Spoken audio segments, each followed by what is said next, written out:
Hey, Tim here. In 21.4, Tableau have added tiling to Tableau Prep. Now, if you're not familiar with tiles, this is something that's been used in Tableau Alteryx for a while. And essentially, tiling allows you to create groups of a specified size equally across your whole data set. So what I'm going to do is show you how to use this inside of Tableau Prep. It's not a new type of object here in Tableau Prep. It's not one of these new items here in this sort of drop-down list. It's just a function that you can use inside of a calculation. So let's find out how to use it. Here in this flow, I'm just using a standard flow. I'd actually just use this to show the parameter capability in Tableau Prep. I actually applied the parameter right here. So what I'm going to do is add this new function right before that step because I want to keep this context in my whole entire data set. So I'll go ahead and hit a plus here and just add a clean step, and you can see that Tableau Prep makes space in my flow for me. Now, to use this new function, you do need to create a calculation. So let's go ahead and create a calculation. And the thing you want to do here is just go to the analytical functions in here, and you can see that there's the NTILE function. This is what we're actually going to be using. Now, I have to say the NTILE function uses a group of functions I'm not really fond of. I think I find them really cumbersome to use. The partitioning and order by functions in this particular version they're fine. They do exactly what they say on the tin. And in fact, in previous versions, they didn't do what they said on the tin. There's a bit of a bug there for a while, but nonetheless, they do work now. And now what you can do is you can essentially put the NTILE function inside of this partition and order by setup here to essentially specify the number of groups you'd like once you've ordered your data using a particular partition. So what the partition does is it essentially defines your groups. Your order by essentially decides the rank of those particular things, and then the ascending or descending decides the direction, whether you're going from the bottom to the top or from the top to the bottom.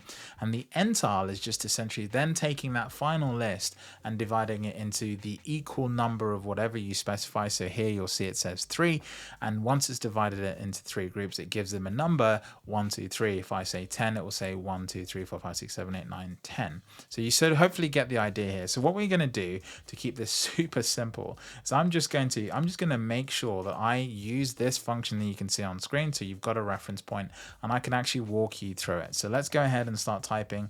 Let's open up those curly brackets. Let's see if we can make this larger. I can make the whole thing larger. Maybe I want to see if I can just make the calculation window larger. I can't seem to do that. So that's annoying. So what I'll do is I'll just have to sort of take the hit and make the whole thing larger. So that's fine. Let's start. So let's actually don't need to type the curly brackets. If you just type in partition, Tableau auto completes for you. I prefer this because then I can actually structure the calculation in the correct way without making a mistake. So let's go back to the partition. I'll do this on a separate line. I don't like to do it as Tableau suggested. So I'll just type in customer name in this particular case. And then at the end of this, I'll actually put a colon because this is what we need to do to go to the next step of our function. And the next step of our function, we then need to use the order by function. So let's just bring that in, order by. You can see it's right at the bottom. Tableau's calling out that we want to use that. Again, I'll do exactly the same thing. I'll open up some space for it. And for the order by function, what we need to do is we need to tell it what we're going to order with. So we're going to order our sales. Okay, so this is our sales value. We're going to use that and we're going to order this. Let's say descending. Let's just mix things up. So it says ASC here. So DESC is the abbreviation for descending. It does come up there in autocomplete if you're not sure. And so once we've done that, we're actually going to define the number of tiles, essentially the number of groups to group these things by. So if I just type in NTILE, you'll see that it comes up, and then I can define the number here. And in this one, I think I'm going to use 5, actually not 15, 5 as a number. So you can see my calculation is indeed valid. Let me just sort of break this down for you once again so you're absolutely clear what's going on. The first thing we're doing is we're defining our grouping. In this particular case, we're defining our grouping using customer name. So what Tableau will do is it'll go find all our customers and essentially just save it as a list. Once it's done that, it's going to then order the customer list by sales in descending order.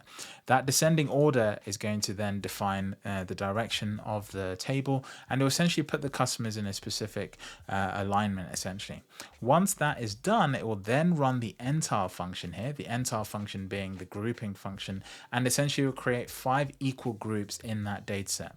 don't forget, it's doing this on the customer name. So it's not doing it based on number of rows. It's just doing it based on the customer name. So you've got to imagine in your head that we have one row per customer, and then it's creating the groups. That's important for the next bit I'm about to show you. So now that it's done that, we're pretty much good to go. Let's clear the annotations and let's call this customer grouping. And so our top, 20% customers in this sort of file, equal spreading of the customer names should all get the tile number 1 and so on and so forth. And the worst ones should get tile number 5.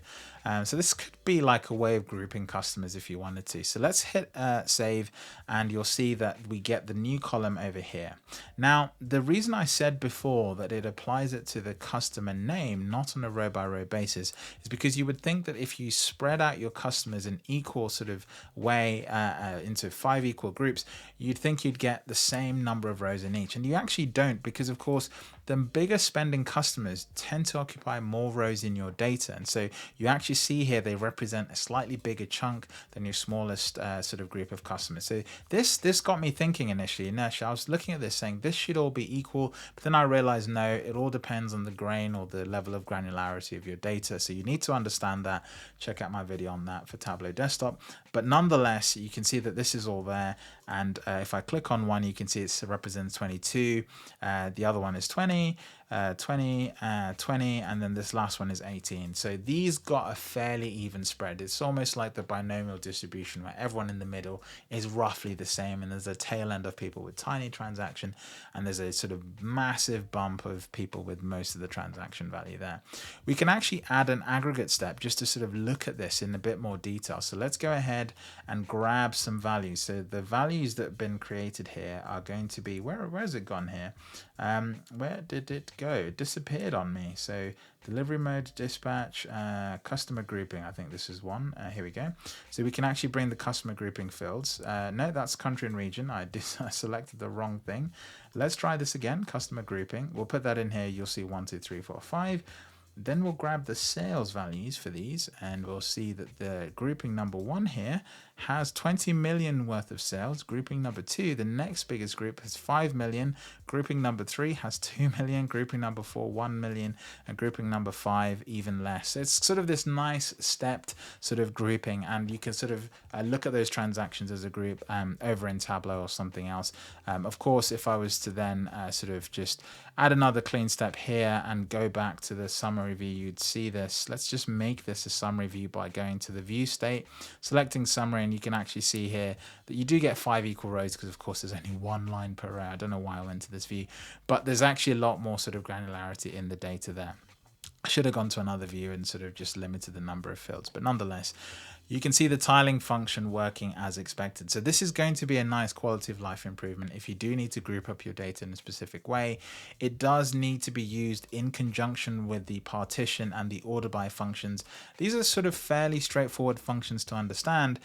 What I'd say to you is really try and use them and see how they work. Don't try and sort of confidently go where you haven't been before without really understanding what's going on. First, use the partition, then use the order by, and really sort of test what your understanding is expecting versus what you see. And once you do that, you'll notice that, level of granularity really does matter. And also you'll start to see how you can use this in lots of interesting ways. The partition and order by functions in here are really, really good. You could also use rank in this particular case rather than order by. That's another way of working with it. So if I just replace this with rank, you'll see that this function still works. If I use that, then you'll see that actually the function doesn't work because let me just let me check this. So I thought the function would work. So if I go to analytical, we have rank, we have order by. So that one is different, I guess, because you see, this is why I hate this group of functions, because I always forget.